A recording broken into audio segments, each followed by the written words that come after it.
The boy gave the toy airplane a gentle push. The plane seemed to come alive, nudging a bucket on the ground and slowly moving it forward. Then, just as mysteriously, it floated back into the boy's hands. To find out if the airplane truly had a life of its own, Colin quietly moved a ladder to the attic while the babysitter wasn't looking and climbed up. He then strapped the plane firmly to himself and climbed onto the roof. He had hatched a plan to let this toy airplane carry him into the sky. At the critical moment, his mother yanked Colin down. As Colin struggled, the airplane fell from the roof. This single act quietly set the stage for a crisis to unfold. Eliza yelled at Colin, forbidding him from ever playing with the airplane again. The moment she finished speaking, she snatched the plane away and threw it into the storage room. Colin desperately tried to stop her, but remembering her son's dangerous stunt, Eliza didn't waver for a second. But just then, the toy airplane burst through the window and flew into the house, circling wildly around the room. It smashed everything breakable into pieces. Seeing this, Eliza immediately grabbed a broom, trying to knock the plane down. Suddenly, the airplane's nose began emitting a scorching red glow. Eliza froze in terror, and Colin threw his arms around his mother in fright. Strangely enough, the airplane then seemed to calm down, slowly settling beside Colin. Faced with such a bizarre plane,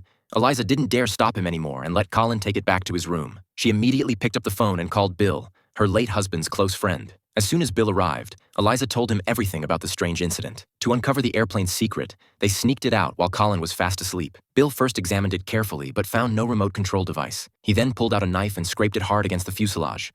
But the airplane's shell was absurdly hard.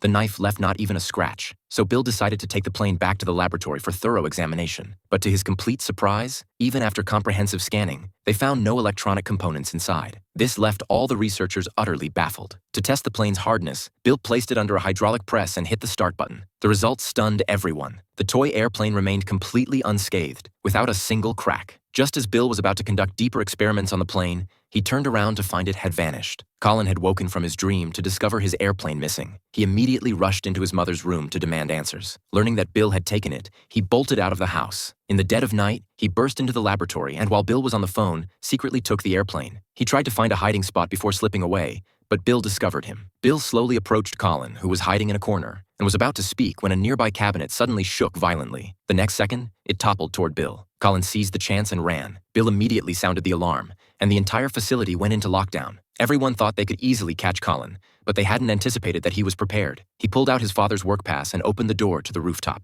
To never lose this airplane again, Colin made a bold decision. He once again strapped the plane to himself and walked step by step to the edge of the rooftop. Just then, something miraculous happened. The toy airplane actually lifted Colin into the air. Bill, standing nearby, was completely dumbfounded. He had just examined the plane and confirmed it was pure plastic with no power system whatsoever. Realizing the plane's research value, Bill immediately dispatched soldiers to pursue them.